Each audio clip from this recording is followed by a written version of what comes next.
The late Jane Goodall observed that you cannot go through a single day without having an impact on the world around you. What you do makes a difference, and you have to decide what kind of difference you want to make. Now, this is more than superficial motivational tripe. She proved with her life this was true, and Dr. Goodall clearly chose to make a constructive difference, to leave the world a better place than she found it. Now, this is a choice we can all make, and that is a good thing, because I've never met anyone who gets jazzed out of their gourd on a Monday morning because they have 5 full days to perpetuate the mediocrity. I've never met anyone who gets thrilled about sustaining the status quo, and I've certainly never met anybody who enjoys feeling like they're just a passive pawn in the process of life. No, it's just the opposite. We all want to make a difference. We all want to contribute in a meaningful way. We all want to feel like we have influence and that what we say and what we do matters. And whether it's in our homes, whether it's in our communities, or whether it's in the workplace, we can all have that experience more consistently by improving how we engage with others. So that's what I want to talk to you about today. But there's a catch. The choice to make a constructive difference and then the ability to act on that choice in a competent way requires more than just good intentions. It requires the ability to align our behavior with those intentions. That is easier said than done. And so I want to share a quick story to illustrate why. I grew up in Santa Clarita, California, and in elementary school, I had a good friend who lived down the street from me, David, and David had epilepsy. One day on the playground at recess, David fell down and had a violent seizure, and to make the situation even uglier, a group of boys a little older than David and I gathered around him on the playground, laughing at him, kicking at him, and calling him names. It was horrible. I went running across the playground that morning with the clearest intentions in the world. This is not a complicated problem. I knew exactly what to do. Get down on my hands and knees and help out my friend, and speak up to those kids giving him trouble. He can't defend himself. I need to. With those very clear intentions, I ran over to the scene and I froze in my tracks. I didn't say or do anything. That was very disturbing to me as a young kid. I had no way to make sense of that. When I look back on it now, I'm far clearer on what happened. And I realized that help out and speak up were not the only intentions in my head that morning. There was a deeper set of intentions, things that were really important to me on the playground, but I wasn't as aware of these. And while part of my mind was saying, get over there, help out, and speak up, what I didn't appreciate is another part of my mind was saying, watch out, shut up. And watch out, one out. My good intentions were overwhelmed by a need to play it safe. Now, I refer to this as the playground problem, where there's this tendency for our behavior and our intentions to move in different directions under pressure because our emotional reactions well up and get in the way. And for years, I thought my inaction on the playground that morning was the result of something wrong with me, but I now realize this is a very common problem. We see it, for example, on the flight deck of an aircraft when a co-pilot does not speak up when they see a pilot making a serious error. We see it in surgery when a nurse fails to say anything when they see a surgeon opening the wrong leg on a patient. We see it in business when an employee feigns agreement when they see their boss making a really bad decision. And we see it in our political discourse these days, where we're trying to solve shared, complex problems by engaging in harsh, divisive rhetoric. And so, whether it's in our communities or in our homes, or whether it's in our workplaces, if we want to act more effectively, we need to learn to both recognize and manage this playground problem. Now, this takes discipline. And more specifically, it takes a discipline I refer to as conversational capacity. So what do I mean by conversational capacity? Well, it's the ability of an individual or a team to engage in constructive, learning-focused dialogue about difficult subjects, in challenging circumstances, and across tough boundaries. So a person with high conversational capacity makes every conversation or every meeting, you could say, smarter because they're in the room, whereas a person, by the way, with low capacity often has the opposite effect. A person with high conversational capacity has more influence. They help good ideas get the traction they deserve, whether they are their own ideas or those of somebody else. And they're able to remain level-headed and learning-focused in frenzied, high-pressure circumstances that would cause most people to shut down or blow a gasket. And what holds us in this sweet spot, someone with high conversational capacity, is balance between two critical things. And if you're in a room full of people with high conversational capacity, you're not wondering what people are thinking about the issue being addressed because candor is extremely high. The conversations are honest, open, forthright, and very direct. It's no nonsense. However, as we've all seen, unhinged, unfettered candor is not a good thing. So in the sweet spot, that candor is balanced with lots of curiosity. People are open-minded, they're inquisitive, they're intellectually humble, they're eager to learn. This sweet spot where candor and curiosity are both high is a good place to engage with others when we're dealing with an important issue. And if you want to make a difference, this is an important competence to cultivate.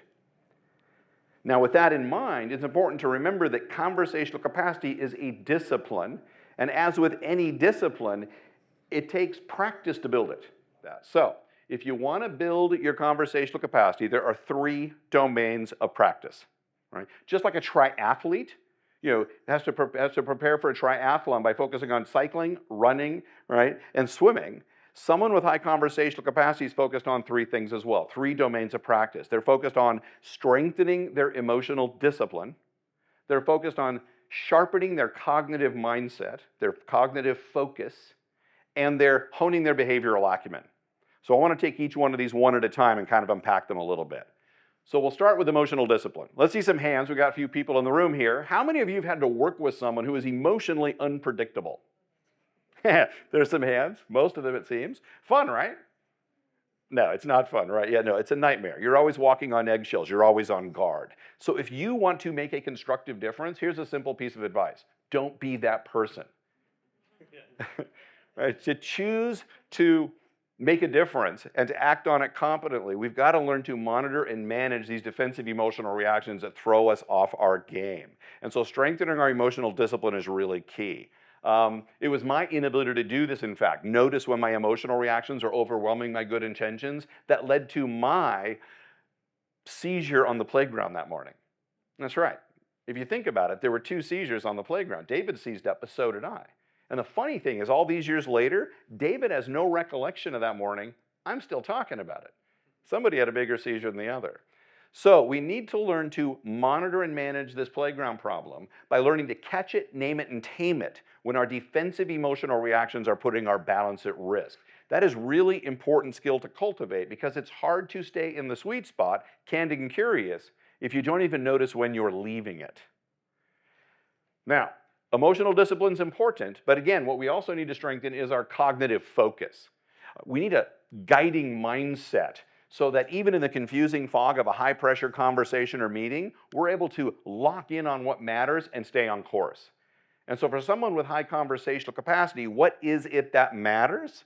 Well, it isn't being comfortable, it isn't being right, and it isn't getting an ego massage. What matters to someone who's really good at working in the sweet spot is learning. We want to learn. We want to think more clearly about the issue we're trying to address here so we can make the smartest choices about how to move forward. And if learning is the primary goal, there's something else we go to next. We place a premium in the conversational capacity mindset on the goal of exploring and integrating a variety of perspectives to expand and improve our thinking. And we're not just stopping there. We're going a step further. We're actually leaning into difference. We're not tolerating people with different views. We're seeking them out. That's where the learning tends to occur, those aha moments. Now, Abraham Lincoln provides a stellar example of this mindset in action. He assembled his famous team of rivals, where every major stream of American political thought was represented in the Lincoln cabinet. And this hornet's nest of competing political perspectives and agendas helped him think far more expansively about the adaptive challenge he was facing, the imminent collapse of the American experiment. This sharp focus on learning is a powerful mindset to bring to any conversation where we're dealing with a significant issue. But we go a step further. Someone with high conversational capacity is also honing their behavioral acumen. That vital ability, you could say, to align your mouth with your mindset. It doesn't matter if you got all kinds of goodness going on up here, by the way, so it's coming out of your mouth doesn't reflect it. And so that ability to stay candid and curious under pressure requires 2 fundamental conversational strategies.